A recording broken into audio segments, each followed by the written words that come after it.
I want to report my case to find that man who played with my life.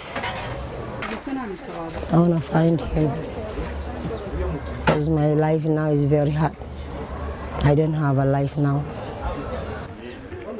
Ayaan has come to meet the local police chief. She wants to track down the man who tricked her into a sham marriage. Next client. Nakuja kuripot kesi yangu. Where is he now? Where can I find him? Last week he was here. So now if he's here or not, I don't know. Okay, give me his number.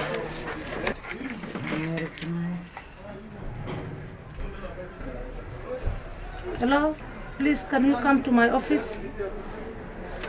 My name's Jawahir Mohammed. I am the area chief of Islin North Sublocation, and I have your wife here. Your wife Ayaan Issa Salah, complaining of disowning of your child. Please, can you avail yourself in my office? Give me time frame. 11 o'clock. Thank you. Okay, welcome. Just wait till you will come. Okay. And then we will solve your problem. Next customer. This is Eastleigh, a district of Nairobi, where a growing number of women have been reporting serious cases of male exploitation. They are victims of a form of sex tourism. Somali men from the West travel here to have sex with young women, but do so under the guise of marriage. It's known as vacation marriage. Most of the population in Eastleigh are Somalis. It has also become a popular destination for Somalis who live in Europe and America. I have come to meet Ayaan at home. She's staying with a friend because her family have thrown her out. guurkan dhibka uu ku keenay familkaagii baa ku dayriyay. Walaalkay gaariga u dambeeyay magaalada ku socdaa. Laakiin ma arki karaan baabuurka kugu dhufanaa oo dhagaas ka soo baxay. Why? Ma ku arki kariib uu caay ceebaysay wana ceebaysay magaceena ku ciyaartay. Subaxdeena la isreer Ciise Saalax magac weyn ay leeyihiin adduunka. Laakiin magaceena adiga ku ciyaaray garaac noo keentay. Walaashii xataa maalin loo la aroosay xalla hay wadana tii ka yar wadana wala aroosay. Adiga laakiin lagu ma aroosin uurka ugu horeeyba garaac noo keentay. إلا هذا أنا أسمع كل اسمه جعلي والله. لا لا ما يسنو أنا عنق يجيب لا لا كنا لا ما يسنو.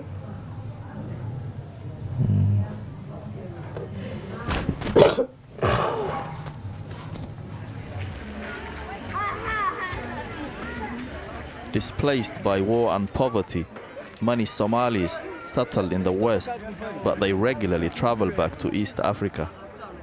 Some of the men who come here use brokers to seek out brides who are virgins or clean, as they call them. To conduct the marriage, all they need are 2 male witnesses and a so-called sheikh to give his blessing. But when the men return to their families in the West, their new brides are abandoned. No longer a virgin, their dignity and honor within society is gone. Yasmin grew up in the Kakuma refugee camp. She moved to Nairobi after losing both her parents. And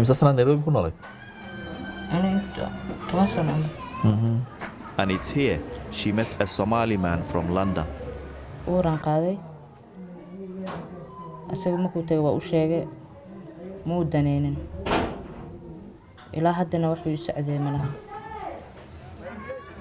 She reported her case to the police and his relatives, but she says he tricked her again.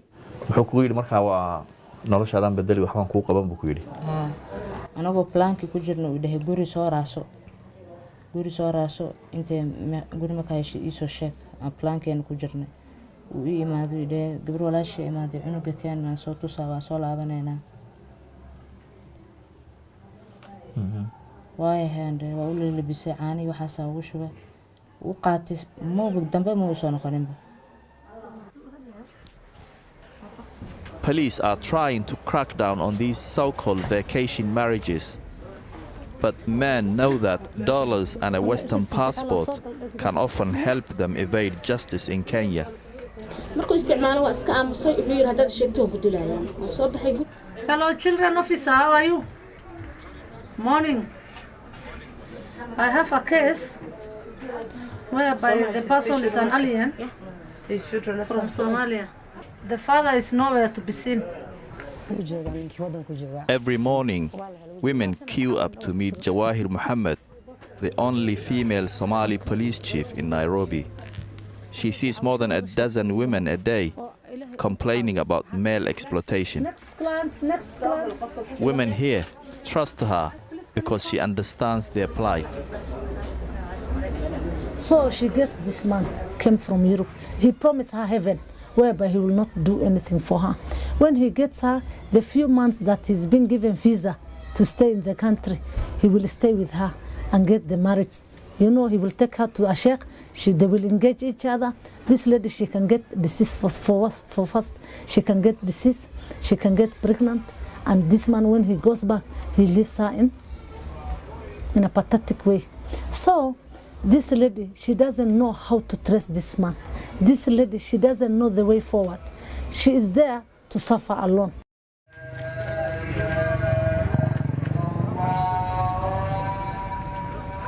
Night after night, we met with men who boasted about marrying young women. None of them wanted to go on camera. But a group of young Somali professionals we met said this practice was an open secret. When a guy comes solely just with an intention of sex tourism, it's a very big global phenomena. Guys go to Thailand, to China, to Asia. It's everywhere. It's actually an issue that's been talked about, but not in the Somali societies.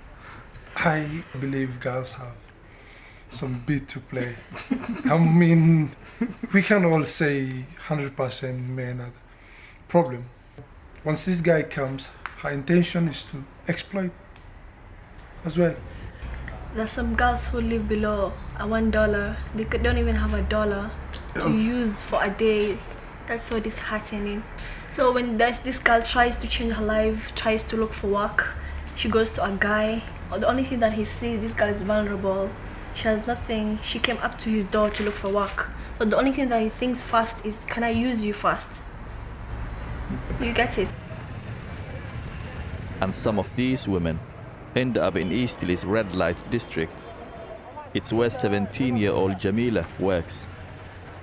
meeshaan dhammaan soo gashay qof kale oo Soomaali isla degan soo galaysa malaha aan laakiin unugteeda aan kursanaya aan deganahay magac xun ay ugu dhacsantahay waxay leeyihiin meesha muteenka waa laakiin aniga gabar Soomaaliyeed oo soo galaya meesha unugteeda seexanayso aan deganahay. Jamila was only 15 when she met Mahat from America. She was forced into sex work after being abandoned by her family. ninka gabar saaxiibadeeda wiil saaxiib oo qabo ay baraniga oo wiilkan uu ka helnay Mareykanka ka yimaaday adiga soo ugu xirgay wax badan oo ku qarash gareeyay qarash lacag oo ugu sabeel ninka markuu ismay la joogay 3 bilood amal uu baxay. Jamila wanted us to show her face, hoping someone would help her. markaad noloshaada sideed ku dabartaa inaan dambo aqalgayga intuu xaaltanaay ugu dambeynayso ma kalsoonaanay wax kastoo dhisi waad bacda helaan kala dhamaysan lacagtiisa unugteeda waxa uu soo gadanaa soo gatay gurigana aan iska bixiyay bas. How does it make you feel that Somali men are coming here to abuse young So girls? as a mother, I feel very, very bad to see a woman who have made either a child or does not have a child, but her marriage is not settled. I feel very bad. I could urge those men who are coming to marry, let them fear God and sustain the marriage. Ayan never did hear back from her husband. His 11 o'clock appointment with the police chief never happened. But Ayan hasn't given up trying to find him.